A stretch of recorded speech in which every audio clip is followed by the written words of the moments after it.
Hey, good morning. It's Friday, July 24th. We're continuing with our everyday thoughts this morning about Psalm 34, and we'll finish up tomorrow.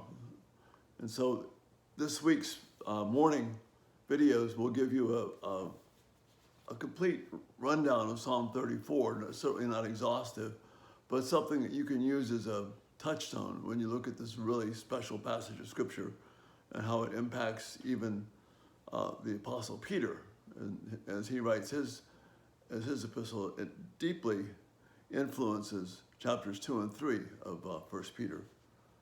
So this morning we'll be reading some from 17 to 19.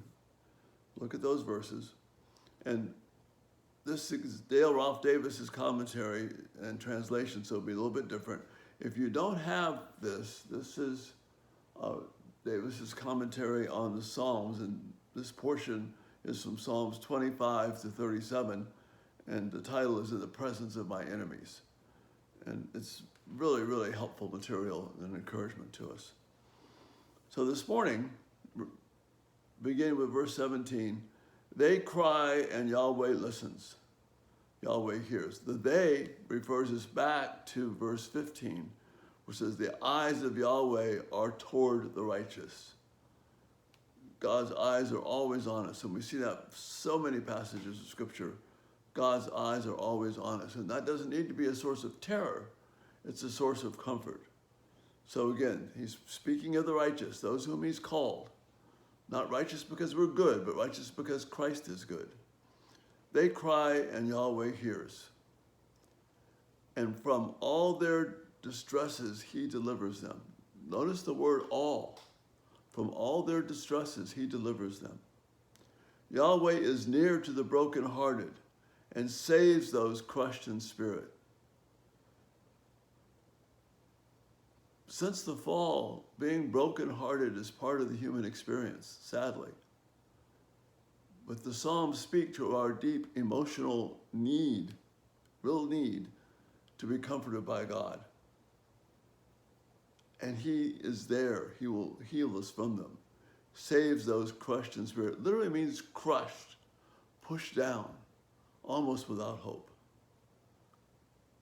How many evils come to the righteous, but Yahweh delivers them from all of them.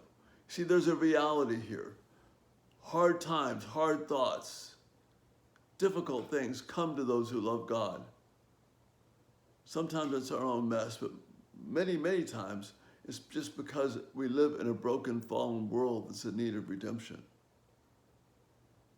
And so this promise, this covenant Lord, Yahweh, the one who cares for us, referencing Christ in particular as Lord of earth and Lord of creation, he hears us.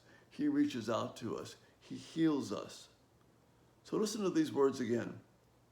They cry, you and me. Okay, this is what's taught, you and me, God's people. We cry. And our God, Yahweh, the covenant-keeping, faithful God, hears us. And he's not dispassionate about it. He says, well, I'll get to them when it's time. No.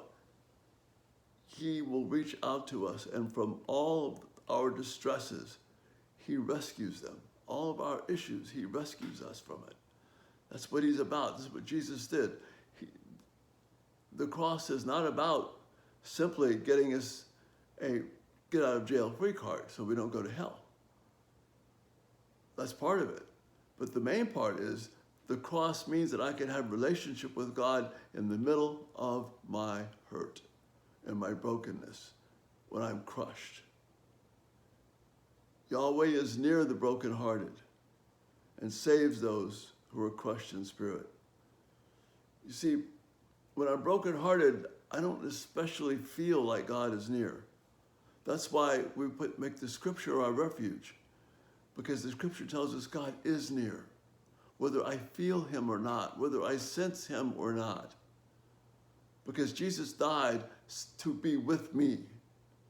Emmanuel, God with us. There's this nearness of God as my good that Psalm 73 talks about. How many evils come to the righteous? A ton. But Yahweh will deliver us from all of them. So that's the promise this morning. This is a reality section, these short words here. They speak of the difficulties that we all face. But in particular, when we're brokenhearted, when we're crushed, I don't need to check my feelings. I don't need to check my circumstances. God is there with me. He's healing and delivering. He died to be with me right now. And brothers and sisters, that's a precious thought for this day. Meditate on that. Today we'll take a more intimate look at Psalm 23. You have a great day. Bye-bye.